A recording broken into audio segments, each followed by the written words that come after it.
In the midst of the Fifth Holy Grail War, Castor set her plans in motion, beginning with the capture of Shiva's servant Saber. With the witch growing more powerful, Rin and Archer determined she is a threat that must be dealt with at once. But as the balance of power in the war begins to shift, the master and servants find themselves walking separate paths.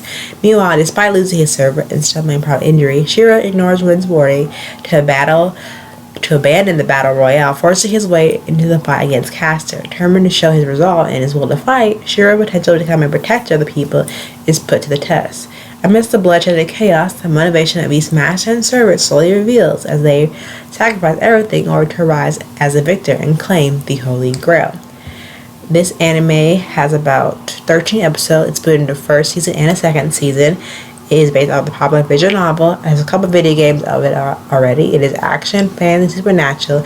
Each episode is 20 minutes per episode. It is rated R 70 plus for violence and profanity. Now let's get started into the review.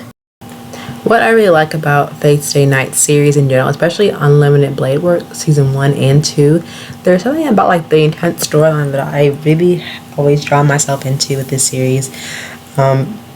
Besides, like, the whole Fate Stay Night series, it does also have a third part of a movie scene, which is called Fate Stay Night movie Heavenly Feel, Precious Flower, and that has 3 parts to it. They're just basically, the movies are like 2 hours each for the 3 parts, so I'll be watching that and reviewing that as well on this channel. I already reviewed in a previous Fate Stay Night video as well. What I will say for both season 1 and 2, having gotten to Fate Stay Night probably around middle school, high school, basically the whole plot of Unlimited Blade Work, especially for plots 1 and 2, they're in, how do I say this, like, they're both focusing on the Holy Grail War, and you have these 7 masters and their servants who fight for this grand chalice of the Holy Grail, and mainly, without giving too much away, the goal is to kill every servant to obtain the Holy Grail, in which grants a master and a servant a formidable wish.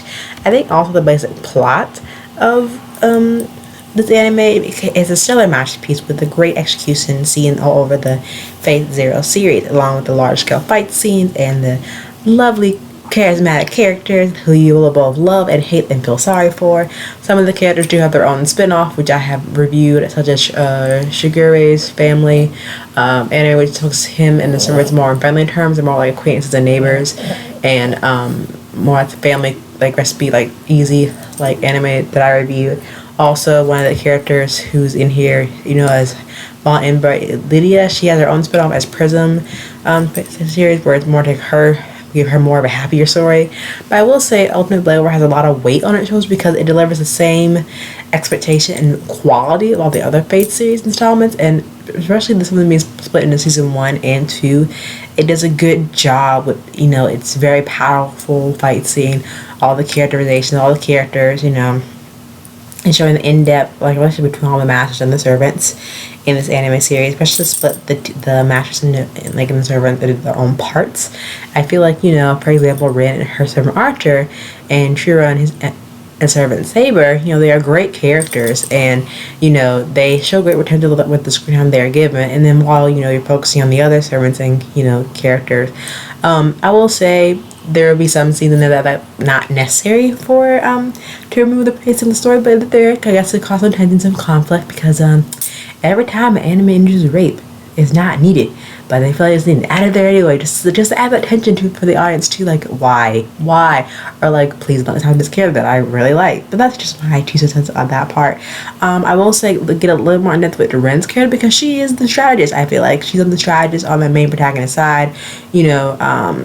Many people will say she's like smart, and she's shown for book smarts, and she doesn't have any skill, but you're wrong. She has a lot of skills, and there's a lot of times where she has these elaborate strategies in the show, which really helps show her strengths and weaknesses, as a mage, and and I think her servant, who comes up in the time of need when she needs him to show up, and any battle occurs, he's right there by her side. Other than that, I think overall, there's, they show that they're strong in-depth relationship between the masters and the servant and how well they work on teamwork and combatants. And then you have Saber. She's one of the characters along with the protagonist. She's been, her character has been twisted around the part of the Faith/Hero series. She has a very strong, chivalrous persona and a very powerful persona at that. But I think in Ultimate Blade Work, I think depending on how you view it, she's been put in very interesting situations, more BDSM style, if you ask me. But, I think that was kind of, if it's serious, putting in an intentional comedic tone, which I think I do not need. But in season 2, I think you get more of that, where you get more of her backstory and how her role really fits truly in the Holy Grail War. But other than that, there are a lot of characters who you would be like, don't like, especially one of the little characters, a little girl. You like why the child in this, but she's in there for a reason because her plot is very important, her character development is very important. You will learn to love her and hate her at the same time, and also feel sorry for her. And I will not go into more discussion of that because the people who seen the Faith Zero series, if you know. So trust me, you're not missing much. But I think also my expectation with this series, especially growing up watching it and like revisiting it just to get a refresher, I think with these great characters you have a lot of responsibility that you dive into each of the servants and what their roles are. I think also it's just a really good series to watch if you really love good action scene, and this anime is definitely for you, especially when it gets more depth of the story and how the war takes place versus the past, present, and future. I think it's something to really just to dive into and really to the series really has you on the edge of your seat. But definitely check it out for yourself and let me know what you think. Comment down below your favorite character from the Faith Zero series, because I'm really curious to see who's y'all's favorite characters, who's your favorite master and servant combo. But let me know down below. Till then, bye.